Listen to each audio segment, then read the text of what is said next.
ബഹുമാനായിട്ടുള്ള Shri PC Vishnunath അങ്ങേക്ക് 8 minute സംസാരിക്കും. Sir, ഞാൻ ഈ ധനാഭ്യർത്ഥനകളെ എതിർക്കുകയാണ് സർ. ആദ്യമായി വകുപ്പിൻ്റെ ചുമതലയിലേക്ക് വന്ന ബഹുമാന്യനായ ശ്രീ OR കേളു അവർകളെ ആത്മാർത്ഥമായിട്ട് അഭിനന്ദിക്കുകയാണ് സർ. അതേസമയം തന്നെ കേരളത്തിൽ പട്ടികജാതി വിഭാഗത്തിൽ നിന്നും ഒരു മന്ത്രിയില്ലാത്ത ആദ്യത്തെ മന്ത്രിസഭയാണ് സർ. കേരളത്തിലെ പട്ടികജാതി വിഭാഗക്കാർ വലിയ പ്രതിഷേധമാണ് ഈ കാര്യത്തിൽ ഉയർത്തുന്നത്. ഉമ്മൻചാണ്ടി മന്ത്രിസഭയിൽ ശ്രീ AP അനിൽകുമാർ പട്ടികജാതി വിഭാഗത്തിൽ നിന്നും ശ്രീ PK ജയലക്ഷ്മി പട്ടികവർഗ വിഭാഗത്തിൽ നിന്നും മന്ത്രിമാരായിട്ടുണ്ടായിരുന്നു സാർ. ഇവിടെ ഈ LDFിൽ ഒരു MLAമാരുള്ള വിവിധ പാർട്ടികളുണ്ട്.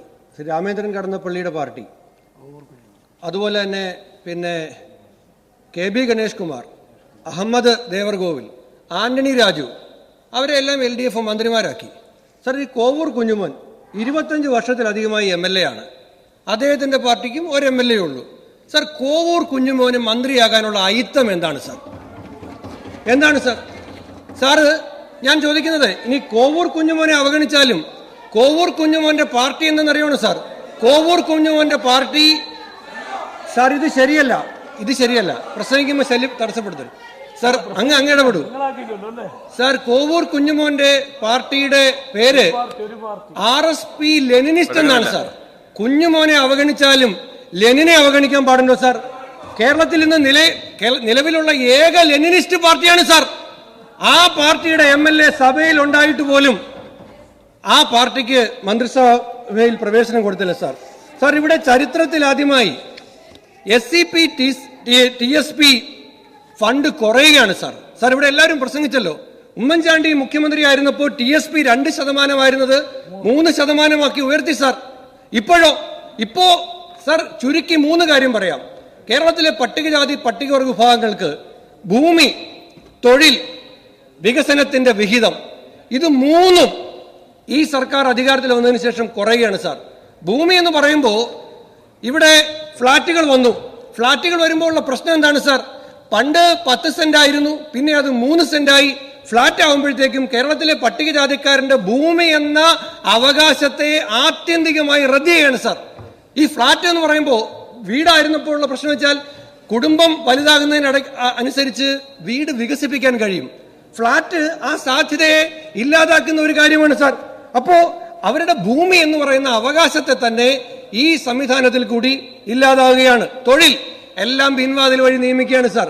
ഈ പിൻവാതിൽ വഴി നിയമിക്കുന്നത് വഴി ഭരണഘടനാപരമായ സംവരണം അവിടെ നിഷേധിക്കുകയാണ്.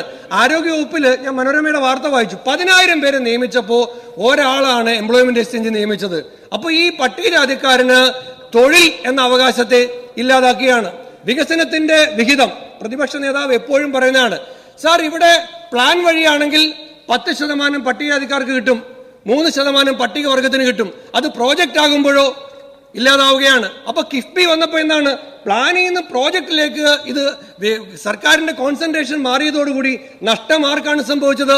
കേരളത്തിലെ പട്ടികജാതിക്കാർക്കാണ്, പട്ടികവർഗക്കാർക്കാണ്. അതുകൊണ്ടാണ് ഞാൻ സമയക്കുറവ് കൊണ്ട് ചുരുക്കി ഭൂമി, തൊഴിൽ, വികസനത്തിന്റെ വിഹിതം, ഈ 3 കാര്യത്തിലും പട്ടികജാതി പട്ടികവർഗക്കാരെ വളരെ സിസ്റ്റമാറ്റിക്കായി കബളിപ്പിച്ച ഒരു ഗവൺമെന്റ് ആണ് പിണറായി വിജയന്റെ ഗവൺമെന്റ് എന്ന് പറയാൻ കഴിയും സാർ. സാർ, അതുപോലെ തന്നെ ഇവിടെ ഇവർക്ക് ഭൂമി വാങ്ങുന്നതിന് തന്നെ കൊടുക്കുന്ന പൈസ ഉപയോഗിച്ച് പാടം, വയല്, ഈ ഉപയോഗശൂന്യമായ സ്ഥലം സാർ, അവർ അന്തസ്സായി താമസിക്കാനുള്ള അവകാശം ഇത്രയും കാലമായി നമുക്ക് കൊടുക്കാൻ കഴിയുന്നില്ല സാർ. അതുപോലെ തന്നെ വീടിന് 4 ലക്ഷമേ ഉള്ളൂ സാർ. ഇവിടെ വെയിറ്റിംഗ് ഷെഡിന് 5 ലക്ഷമാണ്. പിന്നെ നമ്മുടെ അവിടെ ഒരു പശുത്തൊഴുത്ത്, തിരുവനന്തപുരത്ത് തന്നെയാണ് ഈ നഗരത്തിൽ ഒരു പശുത്തൊഴുത്ത് പണിഞ്ഞതിന് 40 ലക്ഷമാണ്. പട്ടികജാതിക്കാരന്റെ വീടിന് 4 ലക്ഷം. സാർ, മാറ്റം വരണ്ടേ സാർ? ചുമ്മാ പ്രസംഗിച്ചാൽ മാത്രം മതിയോ? നമ്മൾ പേര് മാറ്റുന്നത് നല്ലതാണ്, പക്ഷെ പകരം ഏത് പേര്? ഇപ്പൊ പ്രസംഗിക്കുമ്പോൾ പോലും ഒരു പ്രശ്നം എന്താ, ഏത് പേര് അതിന് പകരം പറയണമെന്ന് അറിയത്തില്ല. പകരം ഒരു പേര് പറഞ്ഞിട്ടില്ല ഇതുവരെ. പിന്നെ ഉന്നതി, നഗർ എന്നൊക്കെ പറയുന്നതല്ലാതെ ഈ മേഖലയിലുള്ള അവഗണന കൊണ്ടാണ് മറുവശത്തെ പേര് പറയുന്നതുമില്ല സാർ. അതുകൊണ്ട് ഇതിന്റെ നവീകരണത്തിന് വേണ്ടി ഇപ്പോൾ 1 കോടിയാണ് കിട്ടുന്നത് MLA. അത് ഒന്നിനും തികയില്ല സാർ. അവിടെ ഈ കോളനികൾ അല്ലെങ്കിൽ പകരം പറയുന്ന ഉന്നതിയോ നഗരോ പ്രകൃതിയോ ഈ സങ്കേതങ്ങളുടെ നവീകരണമല്ല സാർ, അതിന്റെ അപനിർമ്മാണമാണ് വേണ്ടത്. അതിനുവേണ്ടി പുതിയ സംരംഭങ്ങൾ തുടങ്ങണം, അവിടെ പുതിയ സാധ്യതകൾ ഉണ്ടാക്കണം, അടിമുടി അത് നവീകരിക്കണം, അപനിർമ്മിക്കണം. അതിനു വേണ്ടിയിട്ടുള്ള നടപടി ഉണ്ടാവും സാർ. അതുപോലെ ഈ IC ബാലകൃഷ്ണൻ പറഞ്ഞു, ഇവരുടെ ഫണ്ട് വകമാറ്റി ചെലവഴിക്കുന്നു, അത് ഇല്ലാതാക്കുന്നു, അതിൽ അഴിമതി നടത്തുന്നു. അത് തടയാൻ വേണ്ടിയിട്ട് SC/ST ഫണ്ട് ദുരുപയോഗം തടയുന്ന നിയമം കേരള നിയമസഭ പാസ്സാക്കണം സാർ. ഈ ഗ്രാൻസിന്റെ കാര്യം എല്ലാവരും പറഞ്ഞു സാർ. 2 വർഷമായി പാവപ്പെട്ട കുട്ടികൾക്ക് ഈ ഗ്രാൻസ് നിഷേധിക്കുകയാണ് സാർ. സാർ ഓഗസ്റ്റ് 3 പറഞ്ഞു, ഓഗസ്റ്റ്, ഡിസംബർ, മാർച്ച് 3 തവണയായി കൊടുത്തുകൊണ്ടിരുന്നതാണ്. അത് ഒറ്റ തവണയാക്കാൻ സർക്കാർ തീരുമാനിച്ചു. 2 വർഷമായിട്ട് ഇത് കിട്ടുന്നില്ല. പല കുട്ടികൾക്കും പഠനം മതിയാക്കി പോകേണ്ട സാഹചര്യം ഈ സംസ്ഥാനത്ത് നിലനിൽക്കുകയാണ് സാർ. അതിനൊരു പരിഹാരം ഉണ്ടാകണ്ടേ? ഈ ഗ്രാൻസ് കൃത്യമായി കൊടുക്കണ്ടേ സാർ? അതുപോലെ തന്നെ ഇവിടെ ന്യൂനപക്ഷ വകുപ്പിന്റെ കാര്യം പറഞ്ഞു. ന്യൂനപക്ഷ വകുപ്പില് മാധ്യമത്തിലെ വന്ന വാർത്തയാണ്, ന്യൂനപക്ഷ ക്ഷേമ വകുപ്പ് ചെലവിട്ടത് 14% ഫണ്ട് മാത്രം, 1 രൂപ പോലും ചെലവഴിക്കാത്ത കാര്യങ്ങളുണ്ടെന്ന് പറഞ്ഞു. കേന്ദ്ര സർക്കാരാണെങ്കിൽ മൗലാന ആസാദ് ഫെലോഷിപ്പ് അത് അവർ ഇല്ലാതാക്കി, കൊടുത്തുകൊണ്ടിരുന്നത് നിലനിർത്തുമെന്ന് പറഞ്ഞു. അതും മാസങ്ങളായി കുടിശ്ശികയാണ് സാർ. ഇവിടെ നരേന്ദ്രമോദിയുടെ സർക്കാരും ഈ സർക്കാരും ഈ കാര്യത്തിലെല്ലാം തന്നെ ഒരേ സമീപനമാണ് sir. Justice Benjamin commission report ഈ ക്രൈസ്തവ മേഖലയിലെ പിന്നോക്കാവസ്ഥ പരിഹരിക്കാൻ വേണ്ടിയിട്ട് സർക്കാർ നിയോഗിച്ച കമ്മിറ്റിയാണ്. അവർ ആ റിപ്പോർട്ട് കൊടുത്തിട്ടിപ്പോ 13 മാസമായി സാർ. ആ റിപ്പോർട്ട് പുറത്തുവിടണ്ടേ സാർ? ജസ്റ്റിസ് ബെഞ്ചമിൻ കമ്മീഷൻ റിപ്പോർട്ട് എന്താണ്, justice Benjamin Koshy commission report എന്താണെന്ന് അറിയണ്ടേ?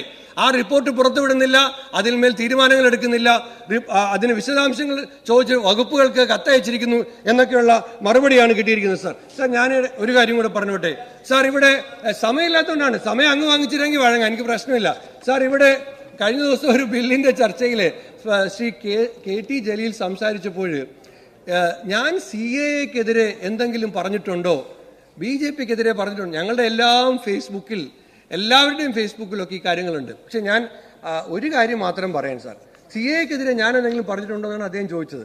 സാർ, എൻ്റെ ഫേസ്ബുക്കിൽ CAA സമരകാലത്ത് ഞാനിട്ടൊരു പോസ്റ്റാണ്, പ്രതിഷേധങ്ങൾ അവസാനിക്കുന്നില്ല, വരും ദിവസങ്ങളിൽ പങ്കെടുക്കുന്ന CAA വിരുദ്ധ പരിപാടികൾ കഴിയുന്നിടത്തെല്ലാം ഒരുമിച്ച് കാണാം. ജനുവരി 6 ആലത്തൂർ രമ്യ ഹരിദാസ് നയിക്കുന്ന ലോങ് മാർച്ചിന്റെ സമാപന സമ്മേളനം. ജനുവരി 7 കോതമംഗലം ഡീൻ കുര്യാക്കോസ് MP നയിക്കുന്ന ലോങ് മാർച്ച്. ജനുവരി 8 കരിമ്പം കോങ്ങാട് പാലക്കാട്. ജനുവരി 9 4 PM Malappuram KSU students walkout.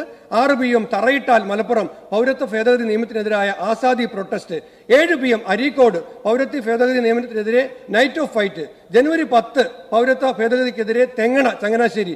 ജനുവരി 11 പൗരത്വ ഭേദഗതി നിയമത്തിനെതിരെ ചെങ്ങന്നൂർ. ജനുവരി 16 പൗരത്വ ഭേദഗതിക്കെതിരെ ചാവക്കാട്. ജനുവരി 20 പൗരത്വ ഭേദഗതിക്കെതിരെ തേവലക്കര. ഇങ്ങനെ നടന്ന് ഇതിനെതിരെ പ്രസംഗിച്ച ഒരാൾ എന്തെങ്കിലും പറഞ്ഞിട്ടുണ്ടോ എന്നൊക്കെ ചോദിച്ചാൽ അദ്ദേഹത്തിന്റെ അവസരത്തിൽ ഇത് തിരിച്ചു ചോദിക്കുമ്പോൾ അത് ക്ഷീണമാകത്തില്ലേ എന്നെങ്കിലും ചിന്തിക്കണ്ടേ സാർ? അതുപോലും ചിന്തിക്കാതെ നമ്മൾ ഇങ്ങനെയൊക്കെ പറയുക എന്ന് പറഞ്ഞാൽ ശരിയല്ല സാർ. സാർ അതുകൊണ്ട് ഇവിടെ അതുപോലെ തന്നെ സാർ ഇവിടെ പട്ടികവർഗ വിദ്യാർത്ഥികൾക്കായിട്ട് നിലവിലുള്ള പ്രീ മെട്രിക് പോസ്റ്റ് മെട്രിക് ഹോസ്റ്റലുകളുടെ ആകെ കപ്പാസിറ്റി സാർ സബ്ജക്റ്റ് മാത്രമാണ് 13,000 സാർ. അതൊരു 25,000 ആയെങ്കിലും വർദ്ധിപ്പിക്കണം. അതുപോലെ തന്നെ കൂടുതൽ പോസ്റ്റ് മെട്രിക് ഹോസ്റ്റലുകൾ സ്ഥാപിക്കണം. അതുപോലെ തന്നെ ഈ പട്ടികജാതി പട്ടികവർഗ വികസന കോർപ്പറേഷൻ ഈ സംരംഭങ്ങൾക്ക് ഏർപ്പെടുത്തിയിരിക്കുന്ന വരുമാന പരിധി എടുത്തു കളയണം സാർ. ഞാൻ നേരത്തെ പറഞ്ഞല്ലോ സാർ, അവിടെ നിന്നും കൂടുതൽ സംരംഭകരുണ്ടാകണം സാർ. ഇപ്പൊ നേരത്തെ പറഞ്ഞല്ലോ, ഉന്നതിയോ പ്രഗതിയോ സർക്കാർ തീരുമാനിക്കുന്ന എന്തെങ്കിലും സാധ്യതയാകട്ടെ, അവിടെ നിന്നും സംരംഭകരുണ്ടാകണ്ടേ? അപ്പോ അതിന് സാധ്യതയുള്ള ഒരു മേഖലയിൽ അവിടെ മാത്രം ഈ വരുമാന പരിധിയൊന്നും വെക്കരുത്. അവർക്ക് വ്യവസായം, കച്ചവടം, സ്റ്റാർട്ടപ്പ് ഇതൊക്കെ ചെയ്യാൻ SC/ST വിഭാഗത്തിൽപ്പെട്ട ആളുകൾക്കും കഴിയുന്ന തരത്തിലേക്ക് പിന്നെ വരുമാന പരിധി എടുത്ത് കളയണം എന്ന് കൂടി ആവശ്യപ്പെടുകയാണ് സാർ.